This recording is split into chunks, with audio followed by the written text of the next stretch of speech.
മുസ്ലിം ഉമ്മത്ത് എന്ന് പറയുന്ന ഈ അന്തസ്സുള്ള സമുദായം മഹാനായ അല്ലാഹു സുബ്ഹാനഹു വ തആല അതിനെ സംബന്ധിച്ചും അത് അനുഷ്ഠിക്കുന്ന ആളുകളെ സംബന്ധിച്ചും പറഞ്ഞത് വലില്ലാഹിൽ ഇസ്സത്തു വലിറസൂലിഹി വലിൽ മുഅ്മിനീൻ എന്നാണ്. തീർച്ചയായും ഇസ്സത്തും അന്തസ്സുമൊക്കെ അള്ളാഹുവിനുള്ളതാണ്. വലിറസൂലിഹി അള്ളാഹു അയച്ചിട്ടുള്ള തിരുദൂതരായ റസൂലിനുമുള്ളതാണ്. വലിൽ മുഅ്മിനീന സത്യവിശ്വാസികൾക്കുമുള്ളതാണ്. അഥവാ ഇസ്ലാമും ആ ഇസ്ലാം അനുഷ്ഠിക്കുന്ന മുസ്ലിമീങ്ങളും ഏത് കാലത്തും ആരുടെയും മുമ്പിൽ ചൂളിപ്പോകാതെ അന്തസ്സോടെ ജീവിക്കുവാൻ കഴിവുള്ളവരാണ്, അതിന് കഴിയേണ്ടവരാണ് എന്നർത്ഥം. എന്നും അങ്ങനെ തന്നെ നിലനിൽക്കുവാനും സാധിക്കും. പക്ഷേ അതിന് ഇസ്ലാം ഒരു കണ്ടീഷൻ പറഞ്ഞിട്ടുണ്ട്. വലാ തഹിനു വലാ തഹ്സനു അൻതുമുൽ അഅലൗൻ ഇൻ കുൻതും മുഅ്മിനീൻ. നിങ്ങൾ ഒരിക്കലും ആരുടെയും മുമ്പിൽ നിന്ദിതരാവേണ്ടതില്ല. നിങ്ങൾ സങ്കടപ്പെടേണ്ടവരല്ല, നിങ്ങൾ ദുഃഖിക്കേണ്ടവരുമല്ല. വഅൻതുമുൽ അഅലൗൻ, നിങ്ങളാണ് ഉന്നതന്മാർ, നിങ്ങളാണ് വിജയികൾ. പക്ഷേ ഇൻ കുൻതും മുഅ്മിനീൻ, നിങ്ങൾ വിശ്വാസികളാണെങ്കിൽ. അപ്പൊ വിശ്വാസികളാണെങ്കിൽ എന്ന കണ്ടീഷനോട് കൂടിയാണ് അല്ലാഹു സുബ്ഹാനഹു വ തആല നമുക്ക് ഇസ്സത്തും അതുപോലെ തന്നെ വിജയവും പ്രതാപവുമൊക്കെ ഓഫർ ചെയ്തിട്ടുള്ളത്. എന്നാൽ സഹോദരങ്ങളെ, ഇന്നത്തെ സമുദായത്തിന്റെ അവസ്ഥ എന്താണ്? മഹാനായ നബി സല്ലല്ലാഹു അലൈഹി വസല്ലം പറഞ്ഞു, ഇന്ന് മുസ്ലിം ഉമ്മത്തിന്റെ അവസ്ഥ നമ്മൾ ആലോചിക്കണം. യൂശിക്കുല്ലുമം, മറ്റുള്ള സമുദായങ്ങൾ നിങ്ങളുടെ മേൽ ചാടി വീഴുന്ന ഒരവസ്ഥ വരും. ഏതുപോലെ? കമാ തദാഇൽ അകലതു ഇലാ ഖസ്അതിഹാ, ഭക്ഷണം നിറച്ചിട്ടുള്ള ഭക്ഷണ പാത്രത്തിലേക്ക് ആളുകളുടെ കൈകൾ നീണ്ടുവരും പോലെ ആളുകൾ ഒന്നായി ഈ സമുദായത്തെ ആക്രമിക്കുവാനും ഈ സമുദായത്തെ അപമാനിക്കുവാനും ഈ സമുദായത്തെ ചോദ്യം ചെയ്യുവാനും ഒരുപാട് ആളുകൾ ഇതിന്റെ ചുറ്റും ഭക്ഷണത്തളികയിലേക്ക് കൈകൾ നീട്ടുന്നത് പോലെ ഈ ഉമ്മത്തിന് നേരെ പാഞ്ഞെടുക്കും. നബി സല്ലല്ലാഹു അലൈഹി വസല്ലം ഇത് പറഞ്ഞപ്പോൾ അത് കേട്ട് നിൽക്കുന്ന സഹാബിമാരിൽ ഒരാൾ ചോദിച്ചു, വമിൻ ഖില്ലത്തിൻ നഹ്നു യൗമഇദിൻ, അല്ലാഹുവിന്റെ റസൂലേ, അന്ന് ഞങ്ങൾ എണ്ണത്തിൽ വളരെ കുറവായിരിക്കുന്നത് കൊണ്ടാണോ അങ്ങനെ ഞങ്ങളുടെ നേരെ ശത്രുക്കൾ പാഞ്ഞെടുക്കുക? നബി തങ്ങൾ പറഞ്ഞു, ബൽ അൻതും യൗമഇദിൻ കസീർ, അതൊന്നുമല്ല വിഷയം. നിങ്ങളന്ന് ഒരുപാട് ആളുകൾ ഉണ്ടാകും, നിങ്ങളുടെ അംഗസംഖ്യയും നിങ്ങളുടേതായ ആധിക്യവും ഒക്കെ ധാരാളം ഉണ്ടാകും. പക്ഷേ വലാകിന്നകും ഗുസാഉൻ കഹുസാഇസ് സൈലി, നിങ്ങളുടെ അവസ്ഥ ഏതുപോലെയായിരിക്കും? മലവെള്ളപ്പാച്ചിലിലൂടെ ഒഴുകി വരുന്ന ചപ്പ് ചണ്ടി ചവറുകളെ പോലെയായിരിക്കും നിങ്ങൾ. ഒന്നിനും കൊള്ളാത്ത ഒരു സമുദായമായി നിങ്ങൾ മാറും. എന്താ അതുകൊണ്ടുണ്ടാകുന്ന ദുരന്തം എന്താണ്? വലയൻസിഅന്നല്ലാഹു മിൻ സുദൂരി അദുവികുമുൽ മഹാബത മിൻകും, നിങ്ങളെ കുറിച്ച് ശത്രുക്കൾക്ക് ആദ്യം ഒരു ധാരണയുണ്ടായിരുന്നു. ഇസ്ലാം എന്ന് പറഞ്ഞാൽ അന്തസ്സുറ്റ മതമാണ്, അതനുഷ്ഠിക്കു പോരുന്ന മുസ്ലിമീങ്ങളൊക്കെ അന്തസ്സുള്ളവരാണ്. അവരോട് കളിക്കുമ്പോ സൂക്ഷിക്കണം, അവര് അന്തസ്സുള്ളവരാണ്, അവര് നല്ല ഇസ്ലാമികമായ ബോധവും ബോധ്യവുമുള്ളവരാണ് എന്ന ഒരു ഭയം അവരുടെ മനസ്സിലുണ്ടായിരുന്നു. അള്ളാഹു ആ ഭയത്തെ, നിങ്ങളെ കുറിച്ചുള്ള ആ ഭയത്തെ ആദ്യം ആ ശത്രുക്കളുടെ ഹൃദയങ്ങളിൽ നിന്ന് അള്ളാഹു ഊരിയെടുക്കും. അതാദ്യം നഷ്ടപ്പെടും. പിന്നെ എന്താ സംഭവിക്കുന്നത്? വലയഖ്ദിഫന്നല്ലാഹു ഫീ ഖുലൂബികുമുൽ വഹ്ന, നിങ്ങളുടെ ഹൃദയങ്ങളിൽ അല്ലാഹു തആല ഇട്ടുതരും അൽ വഹ്ന, വഹ്ൻ എന്ന് പറയുന്ന മാരകമായ ഒരു സ്വഭാവം നിങ്ങളുടെ ഹൃദയങ്ങളിൽ തൽസ്ഥാനത്ത് സ്ഥാനം പിടിക്കും. ഇത് കേട്ടപ്പോൾ ഒരു സഹാബി ചോദിച്ചു, യാ റസൂലല്ലാഹ്, അല്ലാഹുവിന്റെ റസൂലേ, വമൽ വഹ്ൻ, എന്താണ് ഈ വഹ്ൻ എന്ന് പറഞ്ഞാൽ? നബി തങ്ങൾ പറഞ്ഞു, ഹുബ്ബുദ് ദുനിയാ വകറാഹിയത്തുൽ മൗത്ത്, ദുനിയാവിനോട് നിങ്ങൾക്ക് വല്ലാത്ത പ്രേമം, ഈ ലോകത്ത് ജീവിക്കണമെന്നും ഈ ലോകത്ത് ഒരുപാട് സമ്പാദിക്കണമെന്നും ഈ ലോകത്ത് കുറെ സ്ഥാനമാനങ്ങൾ കിട്ടണമെന്നും ഈ ലോകത്ത് അധികാരം കിട്ടണമെന്നും ഈ ലോകത്തുള്ള ആളുകളൊക്കെ തന്നെ കണ്ടാൽ ആദരിക്കുകയും ബഹുമാനിക്കുകയും ഇഷ്ടപ്പെടുകയും ചെയ്യണമെന്നും അങ്ങനെ ദുനിയാവിനോടൊരു വല്ലാത്ത പ്രേമം. വകറാഹിയത്തുൽ മൗത്ത്, മരിച്ചു പോകുന്നതിനെ കുറിച്ച് ഒരു ചിന്തയുമില്ലാതെ മരണം ഓർക്കുന്നത് പോലും നിങ്ങൾക്ക് പേടിയും വെറുപ്പുമുള്ള, അങ്ങനെ മരിക്കാൻ പേടി, ദുന്യാവിനോടും ജീവിതത്തോടും വല്ലാത്ത മോഹവും ആർത്തിയും സ്നേഹവും, ഈ ദുർബലത നിങ്ങളുടെ ഹൃദയങ്ങളിൽ വരും. ആ കാലഘട്ടത്തിലാണ് ശത്രുക്കൾ വിശന്നൊട്ടിയവൻ ഭക്ഷണപാത്രത്തിലേക്ക് ആർത്തിയോടെ അവന്റെ കൈകൾ നീട്ടുന്നത് പോലെ മുസ്ലിം സമുദായമേ, നിങ്ങളുടെ നേരെ ശത്രുക്കൾ അവരുടെ കൈകളും ദ്രംഷ്ടങ്ങളും നീട്ടുക എന്നാണ് മഹാനായ മുത്ത മുസ്തഫ സല്ലല്ലാഹു അലൈഹി വസല്ലം ഇവിടെ പഠിപ്പിച്ചു തരുന്നത്. നമ്മൾ ആലോചിക്കണം, ഈ ഉമ്മത്തിനെ നശിപ്പിക്കുവാനും തകർക്കുവാനും ശത്രുക്കൾ കണ്ടെത്തിയ മാർഗം നിങ്ങൾ ശരിക്ക് ബോധവാന്മാരാകണം.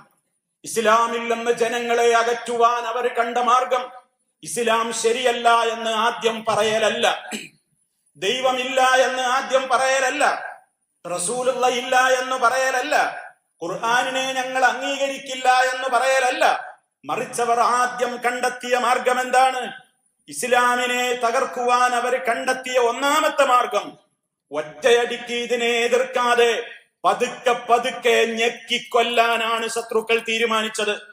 അതിനവർ കണ്ടെത്തിയ മാർഗം, ഓരോ വീടുകളിലും ഇസ്ലാമിനെ എതിർക്കുന്ന ഒരു മെമ്പറെങ്കിലും ഉണ്ടാകണമെന്നും ഇസ്ലാമിന്റെ പ്രവാചകൻ പഠിപ്പിച്ച ആശയങ്ങൾ ഇന്നിന്റെ കാലഘട്ടത്തോട് പറയാൻ പറ്റിയതല്ലെന്നും അതങ്ങ് 6-ാം നൂറ്റാണ്ടിലെ അപരിഷ്കൃതരായ കാട്ടറബികൾക്കുള്ള നിയമമാണെന്നും ഇന്നിന്റെ കാലഘട്ടത്തോട് യോജിക്കുന്ന നിയമങ്ങളല്ല ഖുർആനിലും ഹദീസിലും ഉള്ളതെന്നും മുസ്ലിമീങ്ങളെ കൊണ്ട് പറയിപ്പിക്കണം എന്നാണ് ശത്രു കണക്ക് കൂട്ടിയത്. അതിനവർ ചെയ്ത ഒന്നാമത്തെ മാർഗം, മതത്തോടുള്ള ആഭിമുഖ്യം ഇല്ലാതാക്കി തീർക്കുവാൻ അവരെന്ത് ചെയ്തു? ആളുകളുടെ മുമ്പിൽ അവരൊരു ശക്തമായ പ്രോപ്പഗണ്ട നടത്തുകയുണ്ടായി. അതെന്താണ്? ജനങ്ങളെ, മതങ്ങൾ എന്ന് പറയുന്നത് നമ്മുടെ സ്വാതന്ത്ര്യത്തിന് കൂച്ചുവിലങ്ങിടുന്നവയാണ്.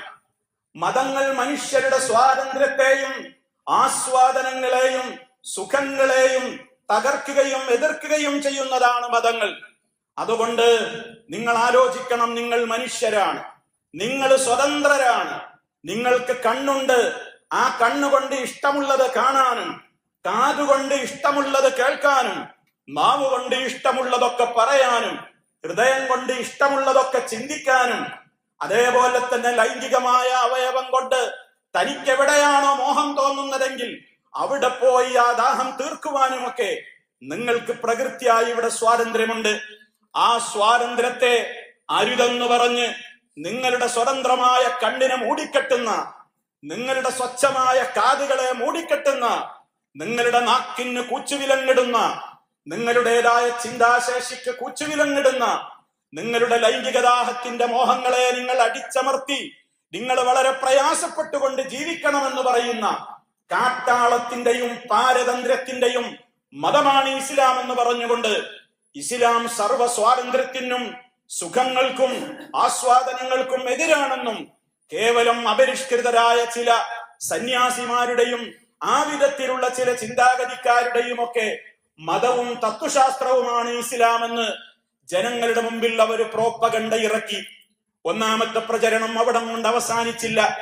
ഇത് മൊത്തത്തിൽ മനുഷ്യർക്കെതിരാണ് മതമെന്ന് വരുത്തി തീർക്കാനായിരുന്നുവെങ്കിൽ രണ്ടാമത്തെ പ്രചരണം അവർ നടത്തിയത് മാനവിക സമൂഹത്തിൽ നിന്നുള്ള പകുതിയായ സ്ത്രീകളെ മാറ്റിവെച്ചുകൊണ്ടാണ്. ആ സ്ത്രീ സമൂഹത്തോട് അവർ പറഞ്ഞു, സ്ത്രീകളെ, നിങ്ങൾ സർവതന്ത്ര സ്വതന്ത്രരാണ്, നിങ്ങളുടേതായ ഇഷ്ടം പോലെ വേഷം ധരിക്കാനും നിങ്ങൾക്ക് ഇഷ്ടമുള്ളയിടത്ത് ഇഷ്ടമുള്ള സമയത്ത് സഞ്ചരിക്കുവാനും ഇഷ്ടമുള്ള പ്രവർത്തനങ്ങളിൽ ഭാഗവാക്കാകുവാനും നിങ്ങൾക്ക് എന്ത് രൂപത്തിലുള്ള പ്രവർത്തനങ്ങൾ ഇവിടെ ചെയ്യണോ അതൊക്കെ ചെയ്യുവാനും സ്വാതന്ത്ര്യമുള്ള ഒരവസ്ഥയിലാണ് നിങ്ങൾ ഈ ഭൂമിയിൽ നിങ്ങൾ ജീവിച്ചുകൊണ്ടിരിക്കുന്നത്. അതിനെതിരെ അതിനെ കൂച്ചുവിലങ്ങിട്ടുകൊണ്ട് നിങ്ങൾ ഇന്ന വേഷമേ ധരിക്കാവൂ, നിങ്ങളുടെ ശരീരത്തിൽ നിന്ന് നിങ്ങൾ ഇഷ്ടപ്പെടുന്ന രൂപത്തിലൊന്നും വേഷം ധരിച്ച് നിങ്ങളുടെ നഗ്നത വെളിപ്പെടുത്താനൊന്നും പാടില്ല എന്നിങ്ങനെ നിങ്ങളെ കൊണ്ട് ഹിജാബിന്റെ ഉള്ളിൽ നിങ്ങളെ അടിച്ചമർത്തി, 4 അടുക്കളയുടെ ചുവരുകൾക്കുള്ളിൽ നിങ്ങളെ അടിച്ചമർത്തി, നിങ്ങളുടേതായ എല്ലാ മേഖലകളിലും നിങ്ങൾക്കുള്ള സ്വാതന്ത്ര്യത്തെ അടിച്ചമർത്തിക്കൊണ്ട് നിങ്ങളെ തകർക്കുവാനും നിങ്ങളെ പിറകോട്ടടിക്കുവാനും നിങ്ങളെ നശിപ്പിക്കുവാനും നിങ്ങളെ കേവലം പെറ്റുകൂട്ടുവാനുള്ള പ്രസവ യന്ത്രങ്ങളും അടിമകളും പേറ്റുയന്ത്രങ്ങളുമാക്കുവാനാണ് ഇസ്ലാമും ഖുർആനും പറയുന്നത് എന്ന് ഒളിയ അജണ്ടകളിലൂടെ നമ്മുടെ കുട്ടികളെ അവർ പഠിപ്പിച്ചു. അങ്ങനെ നമ്മുടെ ഓരോ വീടുകളിലും ഇവരുടേതായ ആശയങ്ങൾ, അതിലും കുറെയൊക്കെ കാര്യമുണ്ട് എന്ന് പറയുന്ന മെമ്പർമാർ, അവരൊരു പക്ഷേ നമ്മുടെ ആങ്ങളമാരായിരിക്കാം, നമ്മുടെ പെങ്ങന്മാരായിരിക്കാം, നമ്മുടെ തന്നെ മക്കളായിരിക്കാം, നമ്മുടെ മാതാപിതാക്കളായിരിക്കാം, ഭാര്യയായിരിക്കാം, ഭർത്താവായിരിക്കാം. ഓരോ വീടുകളിലും ഈ ചിന്താഗതി കൊണ്ട് നടക്കുന്ന ആളുകളെ വളർത്തിയുണ്ടാക്കുവാൻ അവർക്ക് സാധിച്ചു. അങ്ങനെ തോന്നിയതുപോലെ ജീവിക്കുവാനും, എവിടെ ഏതെല്ലാം വിധത്തിൽ മനുഷ്യൻ ഇവിടെ ജീവിക്കണോ ആ വിധത്തിലൊക്കെ ജീവിക്കുവാനുള്ള ഒരു സ്വാതന്ത്ര്യത്തിന്റെ എല്ലാ തലങ്ങളെയും ഇസ്ലാം ഇവിടെ കെട്ടിപ്പൂട്ടി അതിനെ തടുത്ത് തകർക്കുകയാണ് എന്നുള്ള പ്രചരണം നടത്തിയപ്പോൾ മനുഷ്യരെ പിറകോട്ട് വലിക്കുവാൻ കുറെയൊക്കെ ലിബറൽ മതക്കാർക്ക് സാധിച്ചു. ഈ മതത്തിന്റെ പേര് ലിബറൽ മതമെന്നാണ്. ഇസ്ലാമിന്റെ നേരെ ഓപ്പോസിറ്റായി ഞാൻ ഇപ്പറഞ്ഞ പ്രോപ്പഗണ്ടകൾ മനുഷ്യരുടെ നേരെയും സ്ത്രീകളുടെ നേരെയും ഒക്കെ ഉയർത്തിയിട്ട് നമ്മുടെ വീടുകളിൽ പോലും ഈ മതത്തിന്റെ അനുയായികളെ ഉണ്ടാക്കി തീർക്കുവാൻ വേണ്ടി അതിശക്തമായ ചരടുവലികളും ഒളിയ അജണ്ടകളും നടപ്പിലാക്കിക്കൊണ്ടിരിക്കുന്ന ഈ മതം ലിബറൽ മതം എന്നാണ് നിങ്ങൾ അതിനെ വിളിക്കേണ്ടത്. ആ നിലക്കാണ് വരുന്നത്, പ്രവർത്തിച്ചു കൊണ്ടിരിക്കുന്നത്. യഥാർത്ഥത്തിൽ ഈ ലിബറലുകൾ ഉയർത്തിവിടുന്ന വാദങ്ങളൊക്കെ വിഡ്ഢിത്തമാണെന്നും മറിച്ച് മനുഷ്യ പ്രകൃതിക്ക് യോജിക്കുന്ന നിയമങ്ങളാണ് വിശുദ്ധ ഖുർആനും തിരുവചനങ്ങളും പഠിപ്പിച്ചിട്ടുള്ളതെന്നും മനുഷ്യർ മനസ്സിലാക്കുകയാണല്ലോ ഈ ഭീഷണിയെ നേരിടാനുള്ള മാർഗം. അതിനെന്തുണ്ട് വഴി? അതിന് മനുഷ്യൻ മതം പഠിക്കണം, മതവിദ്യാഭ്യാസം നേടണം. അതിനു ലിബറലുകൾ കണ്ടെത്തിയ വഴി എന്താണ്? മതവിദ്യാഭ്യാസത്തോട് സമൂഹത്തിന് വൈമുഖ്യം വളർത്തുക, ഒരു തരം വെറുപ്പുണ്ടാക്കുക. മതവിദ്യാഭ്യാസം, മദ്രസ വിദ്യാഭ്യാസം എന്നൊക്കെ പറയുമ്പോ കുട്ടികളുടെയും രക്ഷിതാക്കളുടെയും ഒക്കെ മനസ്സിൽ അതെന്തോ ഭീകരവാദികളുടെ കേന്ദ്രമാണെന്ന് പ്രോപ്പഗണ്ട വളർത്തുക. ദേശീയാടിസ്ഥാനത്തിൽ തന്നെ ഇന്ന് പലരും പ്രചരിപ്പിക്കുന്നത് മദ്രസകൾ തീവ്രവാദത്തിന്റെ വളർത്ത് കേന്ദ്രങ്ങളാണെന്നാണ്. ഏതെങ്കിലും ഒരു മദ്രസയിൽ പഠിക്കുന്ന ഏതെങ്കിലും ഒരു കുട്ടി ഒരു അന്യനെ ഒരായുധം കൊണ്ട് ആക്രമിക്കുന്നത് പോയിട്ട് ഒരു മൊട്ടു സൂചി കൊണ്ട് അന്യരെ ആക്രമിക്കാനുള്ള ആഹ്വാനമെങ്കിലും 1 തൊട്ട് 10ാം ക്ലാസ് വരെയുള്ള മദ്രസയുടെ പാഠപുസ്തകങ്ങളിൽ എവിടെയെങ്കിലും അത് പഠിപ്പിക്കുന്നുണ്ടോ? ഇല്ല എന്ന് ശത്രുവിനും അറിയാം. എന്നാലും പ്രചരണം നിർത്തുന്നില്ല. മദ്രസ വിദ്യാഭ്യാസത്തോട് ജനങ്ങൾ പുറംതിരിഞ്ഞാലേ ഭാവി തലമുറ മതമില്ലാത്തവരാവുകയുള്ളൂ എന്ന് ശക്തമായ കണക്ക് കൂട്ടൽ ഇവിടെയുള്ള ലിബറൽ മതക്കാർക്കുണ്ട്. അതുകൊണ്ട് തന്നെ യഥാർത്ഥത്തിൽ അവരെന്താണ് ചെയ്തുകൊണ്ടിരിക്കുന്നത്? ആ ഒരു ചിന്താഗതി സമൂഹത്തിൽ അങ്ങനെ വളർത്തി ഇതുകൊണ്ടൊന്നും വലിയ പ്രയോജനമൊന്നുമില്ല. മദ്രസയിൽ പോയ കുട്ടികളൊക്കെ പൊട്ടന്മാരാവാണ് എന്ന് പറഞ്ഞു മദ്രസ പൊട്ടൻ എന്നിങ്ങനെ പ്രത്യേകമായ നിലക്കവർ കമന്റ് ബോക്സുകൾ എഴുതി നിറക്കാൻ തുടങ്ങി. ചില രക്ഷിതാക്കൾക്കെങ്കിലും അതിലുമില്ലേ കുറെയൊക്കെ ശരി എന്ന് തോന്നുന്നിടത്തേക്ക് എത്തി. മദ്രസകളിലെ ആരൊക്കെയോ എവിടെയൊക്കെയോ ചില പീഡനങ്ങൾ നടത്തിയപ്പോ മദ്രസകളിൽ കേവലം പീഡന കേന്ദ്രങ്ങളാണെന്ന് പ്രചരിപ്പിക്കുവാൻ ചിലർ ആയുധങ്ങളാക്കി മാറ്റി. ഈ വിധത്തിലൊക്കെ മദ്രസയെ പിറകോട്ട് വലിക്കുവാനുള്ള കുതന്ത്രങ്ങൾ രക്ഷിതാക്കൾ പലരും അതിൽ വീഴുന്ന അവസ്ഥ നമ്മൾ ആലോചിക്കേ. എന്റെ ഈ ശബ്ദം ശ്രവിക്കുന്ന ഓരോ ഉമ്മതങ്ങളും സഹോദരനും ആലോചിക്കേ. മദ്രസകളോടുള്ള നമ്മുടെ നിലവാരം എന്താണ്? നമ്മുടെ പ്രത്യേകമായ കാഴ്ചപ്പാട് എന്താണ്? സ്കൂളുകളിൽ പരീക്ഷ പ്രഖ്യാപിച്ചാൽ മതി, നമ്മൾ മദ്രസകളാണ് ലീവാക്കുന്നത്. ഖുർആൻ പഠനവും ഹദീസ് പഠനവും നമ്മൾ ലീവാക്കുകയാണ്. എന്തേ കാരണം? അവിടെ പരീക്ഷ വരികയാണ് സ്കൂളിൽ. അതേ അവസരത്തിൽ മദ്രസയിലെ പരീക്ഷയ്ക്ക് നിങ്ങളുടെ കുട്ടികൾ എത്ര പേരതിന് അധ്വാനിക്കുന്നുണ്ട്? നിങ്ങളുടെ കുട്ടിക്ക് തെറ്റുകൂടാതെ ഖുർആൻ ഓതാൻ അറിയാമോ എന്ന എത്ര ചിന്ത നിങ്ങൾക്കുണ്ട്? എന്റെ കുട്ടി മതവിദ്യാഭ്യാസത്തിന്റെ മേഖലയിൽ ഏതെല്ലാം അവസ്ഥയിലാണ് എത്തി നിൽക്കുന്നത് എന്ന ഒരവസ്ഥയെ കുറിച്ച് നിങ്ങൾ എത്രത്തോളം ചിന്തിക്കുന്നുണ്ട്? ആ ഒരവസ്ഥയല്ലേ ഇന്ന് മതവിദ്യാഭ്യാസത്തോടുള്ളത്? ഉമ്മമാര് ചിന്തിക്കണം. മദ്രസ വിദ്യാഭ്യാസം ഇല്ലായിരുന്നുവെങ്കിൽ, മദ്രസ വിദ്യാഭ്യാസം കൂടി ഈ ലോകത്തിന് നഷ്ടപ്പെട്ടു പോയാൽ ദീന് പഠിക്കുവാനുള്ള സർവ്വ അവസരങ്ങളും നമുക്ക് നഷ്ടപ്പെടുകയായിരിക്കും ഫലം. അതുകൊണ്ട് അതിനെതിരെയുള്ള ഓരോ നീക്കങ്ങളെയും കരുതിയിരിക്കേണ്ടതുണ്ട്. ഇപ്പോൾ ഇതാ ശബ്ദം കേൾക്കുന്നു, സ്കൂളുകളുടെ സമയമാറ്റം എന്തിലേക്കാണ് കൊണ്ടുപോകുന്നത്? 9:30 കുട്ടികളും അധ്യാപകരും ഒക്കെ സ്കൂളുകളിൽ എത്തണമെന്ന് വരുമ്പോൾ ഇപ്പോൾ തന്നെ 10 മണിക്ക് പ്രവൃത്തി സമയമായിട്ട് പോലും മദ്രസകളിലേക്ക് വിടാൻ രക്ഷിതാക്കൾക്ക് താല്പര്യമില്ല.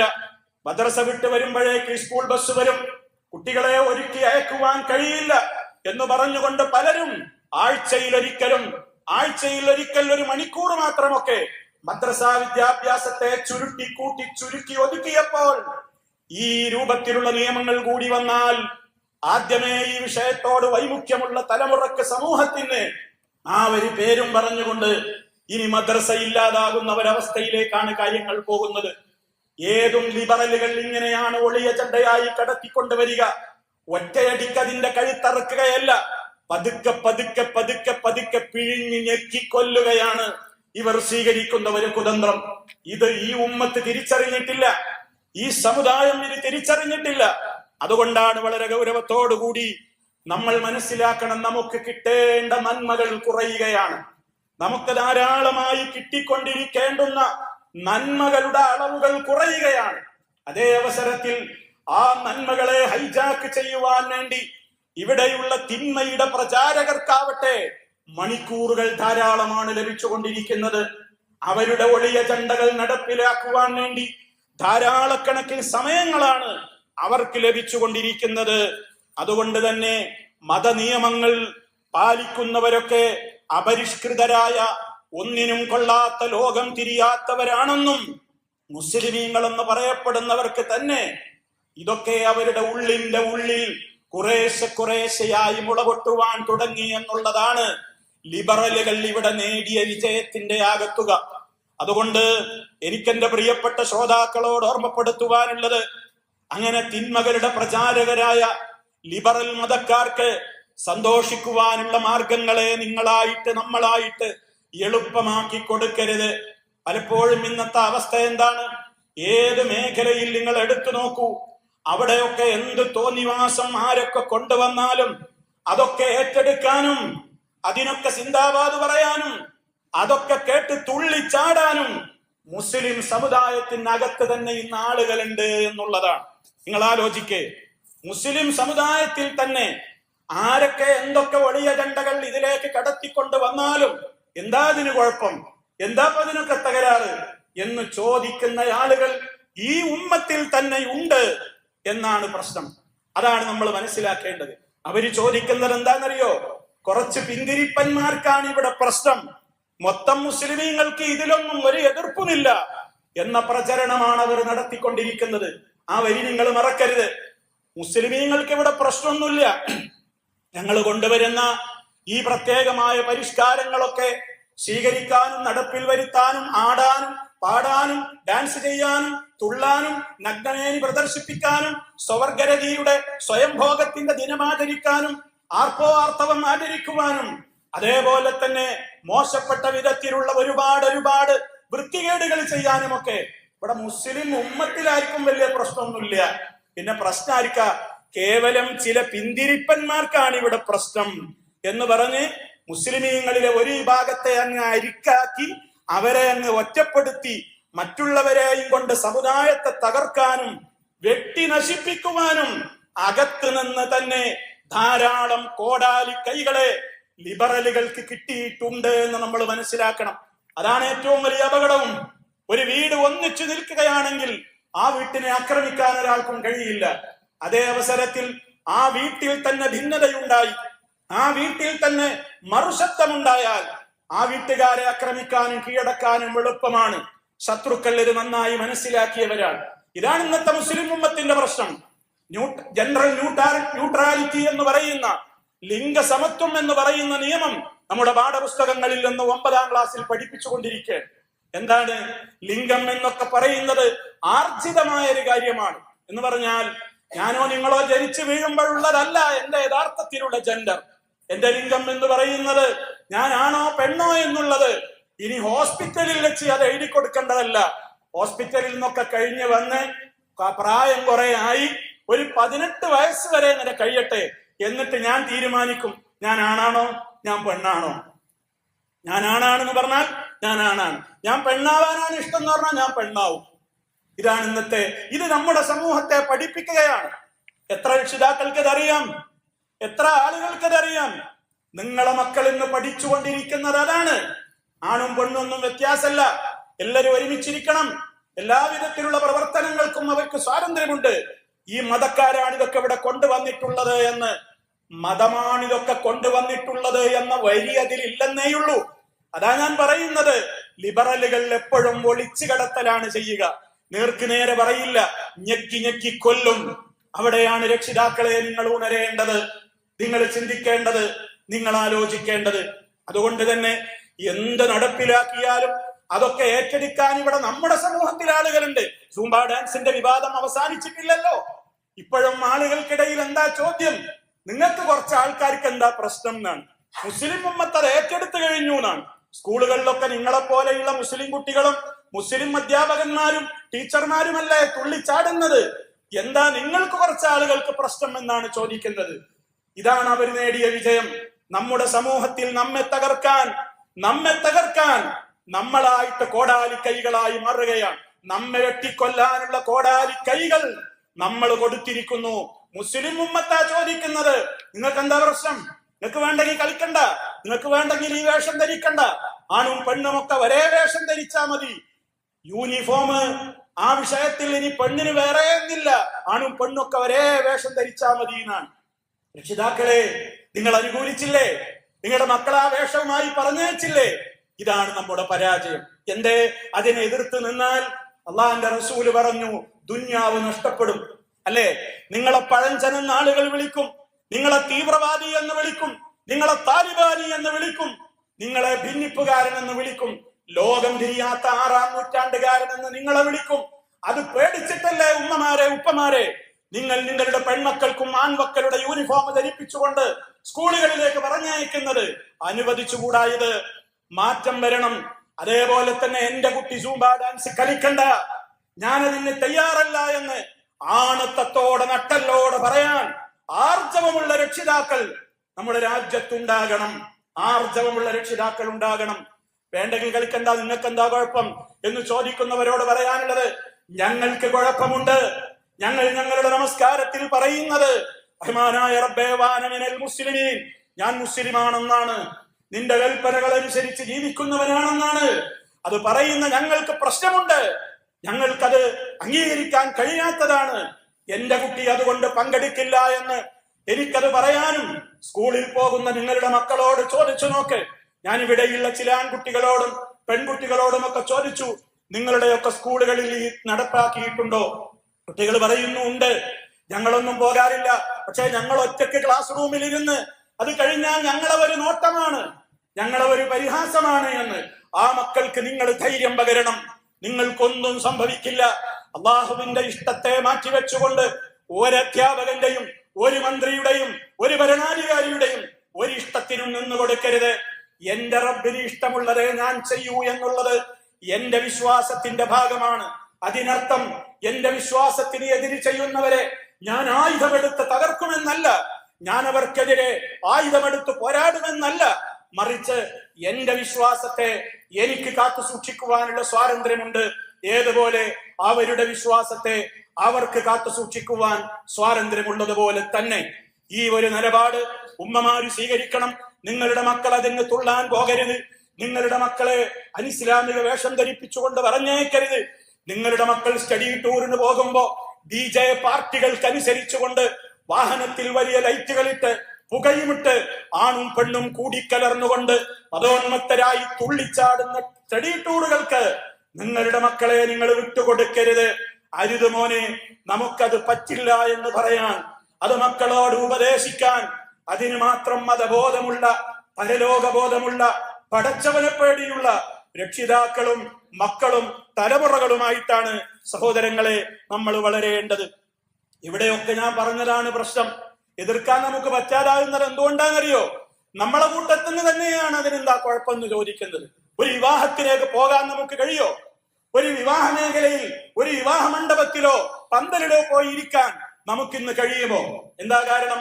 പേരിന്നവിടെ ഒരു മൗലവി, ഒരു മുസ്ലിയാരി അറബിയിലോ മലയാളത്തിലോ എന്തൊക്കെയോ ചില ഹുത്ബ എന്നുള്ള പേരിൽ ഒരു ചടങ്ങ് നിർവഹിച്ച് അയാളാണ്ട് ഇറങ്ങിപ്പോവും.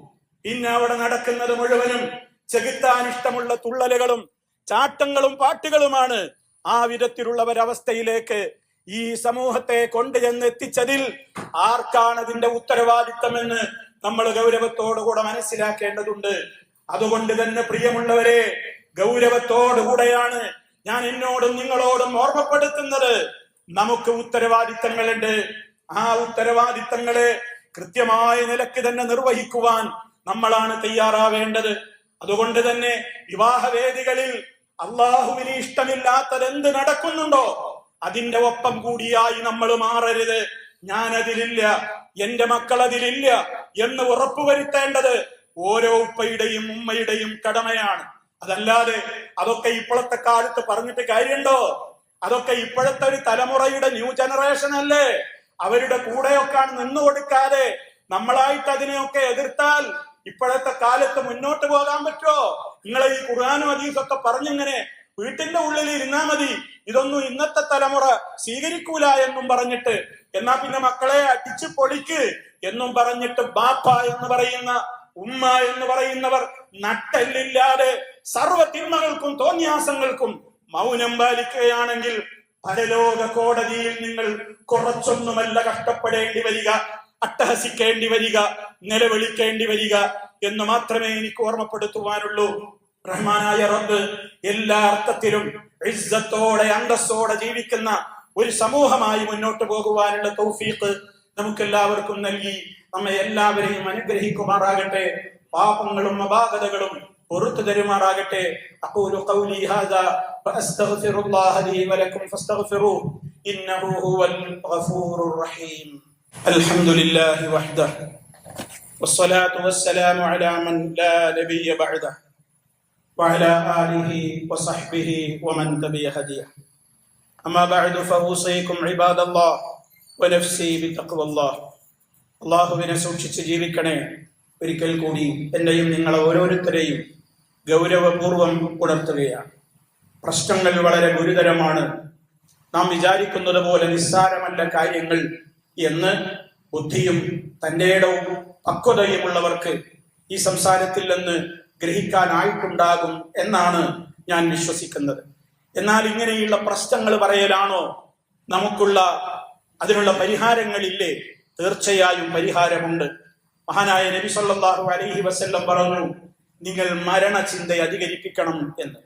ദുന്യാവിനോടുള്ള മോഹം കൊണ്ടാണ് ഇതിന്റെയൊക്കെ പിന്നാലെ നമ്മൾ പോകുന്നതെങ്കിൽ അതിനെ തടയിടുവാനുള്ള ഏക മാർഗം, ഏത് സമയത്തും ഞാൻ ശ്വസിച്ചുകൊണ്ടിരിക്കുന്ന ഈ വായു ഡിസ്കണക്ട് ആവാം, ഞാൻ മരിക്കാം, തൊട്ടടുത്ത സമയം ഞാൻ ഖബറിലേക്ക് എത്താം എന്ന ബോധത്തോടെ ജീവിക്കലാണ്. അതിനിവിടെ ആര് തയ്യാറാകുന്നുവോ അവർക്ക് വിജയം വരിക്കുവാൻ സാധിക്കുകയുള്ളൂ. ഇവിടെ നടക്കുന്ന ഏതൊരു കാര്യത്തിനും കണക്ക് പറയേണ്ടി വരും. അതുകൊണ്ട് നമ്മളെല്ലാവരും കുടുംബസമേതം എടുക്കേണ്ട ഒരു പ്രതിജ്ഞ, ഞാനും എന്റെ മക്കളും റബ്ബിനിഷ്ടമില്ലാത്തത് ചെയ്യില്ല എന്ന ദൃഢമായ തീരുമാനം എടുക്കാൻ ഓരോ രക്ഷിതാക്കൾക്കും സാധ്യമാകണം. തിന്മയിലേക്ക് ഒഴുകിപ്പോകുന്ന ആയിരങ്ങളിൽ നിന്ന് വേറിട്ട ഒരാളായി നിൽക്കുവാനുള്ള ഈമാനികമായ നട്ടെല്ലും അതുപോലെയുള്ള കരുത്തും നമ്മൾ ആർജിച്ചെടുക്കേണ്ടതുണ്ട്. നേരെമറിച്ച് ഞാൻ നേരത്തെ പറഞ്ഞതുപോലെ എന്ത് ചെയ്യാനാ? ഇപ്പോഴത്തെ കാലത്ത് ഇങ്ങനെയൊക്കെ മാത്രമേ നടക്കൂ. എതിർത്തിട്ടൊന്നും കാര്യമില്ല.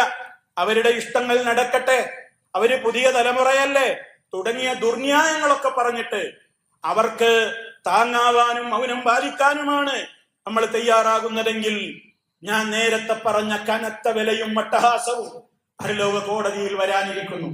ഞാൻ നിങ്ങളെ തുടക്കത്തിൽ ഓതിക്കേൽപ്പിച്ച ഒരു സൂക്തം, അതിന്റെ അർത്ഥം ഞാൻ നിങ്ങളെ കേൾപ്പിക്കാം. വഖാലല്ലദീന കഫറു, മഹ്ശറിൽ നടക്കാൻ പോകുന്ന കാര്യമാണ്. വിശുദ്ധ ഖുർആനിന്റെയും നിങ്ങളുടെയും വീടുകളിൽ അതിന്റെ കോപ്പികളുണ്ട്. എടുക്ക്, മറിച്ചു നോക്ക്. എന്താ അവിടെ അല്ലാഹു പറയുന്നത്? വഖാലല്ലദീന കഫറു, അവിശ്വാസികളായ ആളുകൾ, റബ്ബിന്റെ നിയമങ്ങളെ കാറ്റിൽ പറത്തിയ തെമ്മാടികളായ ധിക്കാരികളായ ആണാവട്ടെ പെണ്ണാവട്ടെ അവരൊക്കെ പറയും ശിക്ഷണ് കാണുമ്പോ, റബ്ബനാ, ഞങ്ങളുടെ രക്ഷിതാവേ, അരിനാ, നീ ഞങ്ങൾക്ക് കാണിച്ചതായോ അല്ലദൈനി അവല്ലാന മിനൽ ജിന്നി വൽ ഇൻസി, ഞങ്ങളെ പഠിപ്പിക്കേണ്ട കാലത്ത് പഠിപ്പിക്കാതെ നേർവഴി കാണിക്കേണ്ട കാലത്ത് ഞങ്ങൾക്ക് നേർവഴി ഉപദേശിക്കാതെ ഞങ്ങളുടെ ഇഷ്ടത്തിനൊത്ത് താങ്ങായും തണലായും നിന്ന, ഞങ്ങളെ കുറിച്ച് ഉപദേശങ്ങളൊന്നും നടത്തി ഞങ്ങളെ നന്മയുടെ പാതയിലേക്ക് നയിക്കാൻ തയ്യാറാവാതെ ഞങ്ങൾ പിഴക്കാൻ കാരണക്കാരായ ഞങ്ങളുടെ ഉപ്പയായാലും ഉമ്മയായാലും ആരാവട്ടെ അവരെ ഞങ്ങൾക്കൊന്ന് കാണിച്ചു തരാമോ? എന്തിനാ നജഅൽഹുമാ, ഞങ്ങൾ അവരെ ആക്കട്ടെ തഹ്ത അഖ്ദാമിന, ഞങ്ങളുടെ കാലിന്റെ ചോടെ, ഞങ്ങൾ അവരുടെ നെഞ്ചത്ത് കയറിയിട്ടൊന്ന് ചാടട്ടെ, ഞങ്ങളവരുടെ ശരീരത്തിൽ കയറി ഒന്ന് ചവിട്ടി മെതിക്കട്ടെ. ഉമ്മ, നിങ്ങളാണ് ഞാൻ ഇങ്ങനെയാവാൻ കാരണം. ഉപ്പ, നിങ്ങളാണ് ഞാൻ ഇങ്ങനെയാവാൻ കാരണം. നിങ്ങളാണ് ഞങ്ങളെ ഇങ്ങനെ കോലത്തിലാക്കിയത്. ഉപദേശിക്കേണ്ട സമയത്ത് ഗൗരവത്തോടെ പറഞ്ഞു തരാതെ, പഠിപ്പിച്ചു തരാതെ, ഞങ്ങളുടെ ഇഷ്ടം നോക്കിയിട്ട് ഞങ്ങളെ കയറൂരി വിട്ടത് നിങ്ങളാണ്, അനുഭവിക്കടാ എന്ന് പറഞ്ഞ് ഉമ്മയുടെയും ഉപ്പയുടെയും പഴപ്പിച്ച ആരൊക്കെയുണ്ടോ അവരുടെ നെഞ്ചത്ത് ചാടി കയറിയിട്ട് ചവിട്ടി മെതിക്കാൻ നീ ഞങ്ങൾക്കൊരവസരം തായോ എന്ന് അവിടെ വെച്ച് അള്ളാഹുവിന്റെ കോടതിയിൽ ഇവര് അള്ളാഹുവിനോട് പറയുമെന്നാണ് ഖുർആൻ പറയുന്നത്. അങ്ങനത്തെ മക്കളാണോ വേണ്ടത്? അതോ നമ്മൾ മരിച്ചാൽ നമ്മുടെ ഖബറിങ്കൽ വന്നും അല്ലാതെയും റബ്ബി ഗ്ഫിർലി വലിവാലിദയ്യ, എനിക്കും എന്റെ ഉപ്പാക്കും ഉമ്മാക്കും പുറത്തു കൊടുക്കണേ എന്ന് മനസ്സ് പൊട്ടിക്കരയുന്ന മക്കൾ വേണോ? അതോ ഇങ്ങനെ നമ്മെ മരണശേഷവും ജീവിച്ചിരിക്കുന്ന കാലത്തും ശപിക്കുന്ന മക്കൾ വേണോ? തെരഞ്ഞെടുത്തോളൂ. സ്വാതന്ത്ര്യം നിങ്ങൾക്കാണ്. പറയേണ്ട ഉത്തരവാദിത്വം നമ്മൾ പറയുന്നു എന്ന് മാത്രം. അതുകൊണ്ട് തന്നെ സഹോദരങ്ങളെ, ഇതൊരു പരീക്ഷണമാണ്. നമ്മൾ ആലോചിക്കണം, ദുന്യാവ് തന്നെയും ഒരു പരീക്ഷണമാണ്. ഇവിടെ ഈ നടപ്പാക്കുന്ന പരിഷ്കരണങ്ങളും ഇവിടെ കൊണ്ടുവരുന്ന തോന്നിവാസങ്ങളും ലിബറൽ മതക്കാരുടേതായ തത്വങ്ങളുമൊക്കെ വിശ്വാസികൾക്കൊരു പരീക്ഷണമാണ്. അള്ളാഹ് പറഞ്ഞിട്ടുണ്ട്, അള്ളാഹു ഒരിക്കലും വിശ്വാസികളെ വെറുതെ വിടൂല, അവരെ പരീക്ഷിക്കുക തന്നെ ചെയ്യും. എന്തിനാണ് റബ്ബ് പരീക്ഷിക്കുന്നത്? എന്താ അള്ളാഹ് നോക്കുന്നത്? വൃത്തികെട്ടത് ഏതൊക്കെയാണ്, നല്ലത് ഏതൊക്കെയാണ് എന്ന് വേർതിരിക്കുന്നത് വരെ അള്ളാഹ് നിങ്ങളെ വെറുതെ വിടൂല. ഓരോ പ്രശ്നങ്ങളും വരുമ്പോ അള്ളാഹ് നോക്കാണ്, ഇന്ന കുടുംബക്കാരി എന്തിന്റെ പിന്നാലെയാണ്, ഈ രക്ഷിതാവ് ഏതിന്റെ പിന്നാലെയാണ്, ഈ ഉമ്മ ഏതിന്റെ പിന്നാലെയാണ്, ഈ മക്കൾ ഏതിന്റെ പിന്നാലെയാണ്, ആ രൂപത്തിൽ നല്ലതേത് വൃത്തികെട്ടതേത് എന്നിങ്ങനെ കല്ലും നെല്ലും വേർതിരിച്ച് അറിയാനുള്ള ഒരു പരീക്ഷണ ഘട്ടത്തിലൂടെയാണ് നമ്മൾ കടന്നു പോകുന്നത്. അങ്ങനെ ഒരു പരീക്ഷണം വരാതിരിക്കില്ല. ആ സമയത്ത് നിങ്ങൾ എന്ത് ചെയ്യണം? അല്ലാഹു തആല പറയാണ്, 3-ാമത്തെ അധ്യായം ആല ഇംറാൻ 179-ാമത്തെ ആയത്താണ് ഞാൻ നിങ്ങളെ കേൾപ്പിക്കുന്നത്. നിങ്ങൾ എന്ത് ചെയ്യണം? ഫആമിനൂ ബില്ലാഹി വറസൂലിഹി, നിങ്ങൾ അല്ലാഹുവിൽ വിശ്വസിക്കൂ, അല്ലാഹുവിന്റെ മുർസലീങ്ങളിലും വിശ്വസിക്കൂ. അങ്ങനെ വഇൻ തുഅ്മിനൂ, നിങ്ങൾ യഥാർത്ഥ ഈമാനുള്ളവരാണെങ്കിൽ, വതത്തഖൂ, പാപങ്ങളിലേക്കും തിന്മകളിലേക്കും തോന്നിവാസങ്ങളിലേക്കും പോകാതെ തഖ്വ പാലിക്കുന്നവരുമായിട്ട് നിങ്ങൾ ജീവിക്കാൻ സന്നദ്ധരാണെങ്കിൽ, ഫലക്കും അജ്റുൻ അളീം, നിങ്ങൾക്ക് വമ്പിച്ച പ്രതിഫലമുണ്ട്. സൂറത്ത് ആല ഇംറാൻ 179-ാമത്തെ സൂക്തം. പ്രിയമുള്ള സഹോദരങ്ങളെ, ഓരോരുത്തരും തീരുമാനമെടുത്തോളൂ. ഇത് ദുന്യാവാണ്, ഇത് പരീക്ഷണത്തിന്റെ ലോകമാണ്. ഇവിടെ വിജയിച്ചാൽ ഖബറിൽ ജയിക്കും, പരലോകത്ത് ജയിക്കും. ഇവിടെ ഒപ്പം കൂടിയായി തോറ്റാൽ മരണനേരത്തെ അട്ടഹസിക്കും, ഖബറിൽ ശിക്ഷ ഏറ്റുവാങ്ങേണ്ടി വരും, മഹ്ശറിൽ പൊട്ടിക്കരയേണ്ടി വരും, കാലാകാലം നരകാഗ്നിയിൽ ഒടുങ്ങേണ്ടി വരും. അതുകൊണ്ട് സഹോദരങ്ങളെ, ഗൗരവത്തോടുകൂടി മതം എന്താണെന്ന് സ്വയം പഠിക്കുക, മക്കളെ പഠിപ്പിക്കുക, ഉത്തരവാദിത്തം നിർവഹിക്കുക, നന്മകളോട് സമ്പൂർണമായും സഹകരിക്കുക, തിന്മകളോട് സമ്പൂർണ്ണ നിസ്സഹകരണം പാലിക്കുക. അല്ലാഹു തൗഫീഖ് പ്രദാനം ചെയ്യുമാറാകട്ടെ, അപാകതകൾ പുറത്തു തരുമാറാകട്ടെ, മാരകമായ രോഗങ്ങളിൽ നിന്ന് നമ്മെ കാത്തുരക്ഷിക്കുമാറാകട്ടെ. പലരും ക്യാൻസർ അടക്കമുള്ള പല രോഗങ്ങളും പിടിപെട്ടുകൊണ്ട് ആസ്പത്രികളിലും വീടുകളിലും ഒക്കെ വിശ്രമിക്കുന്നുണ്ട്. റഹ്മാനായ റബ്ബേ, അവരുടെ അസുഖങ്ങൾ എത്ര ഗുരുതരമാണെങ്കിലും എല്ലാം ശിഫയാക്കുവാൻ കഴിവുള്ള ഷാഫിയായ അല്ലാഹുവേ, നീ അവർക്കെല്ലാം പരിപൂർണമായും ശിഫ നൽകണമേ. മാരകമായ രോഗങ്ങളിൽ നിന്ന് ഞങ്ങളെയും ഞങ്ങളുടെ ബന്ധപ്പെട്ട എല്ലാവരെയും നീ കാത്തുരക്ഷിക്കണമേ റഹ്മാനെ. ഞങ്ങളിൽ നിന്ന് മരണപ്പെട്ടു പോയ ഞങ്ങളുടെ മാതാപിതാക്കൾ, ബന്ധുമിത്രാദികൾ, ഗുരുവര്യന്മാർ എല്ലാവർക്കും നീ പുറത്തു കൊടുക്കണമേ. ഞങ്ങളെയും അവരെയും നീ നിന്റെ ജന്നത്തിൽ ഒരുമിച്ച് കൂട്ടണമേ. ജഹന്നമിൽ നിന്ന് കാത്തുരക്ഷിക്കണമേ. اللهم اغفر للمؤمنين والمؤمنات والمسلمين والمسلمات الأحياء منهم والأموات إنك مجيب الدعوات وقاضي الحاجات. اللهم أعز الإسلام والمسلمين وأذل الشرك والمشركين. اللهم أجرنا وأجر والدينا من النار. ربنا اغفر لنا ذنوبنا وكفر عنا سيئاتنا وتوفنا مع الأبرار والحمد لله رب العالمين.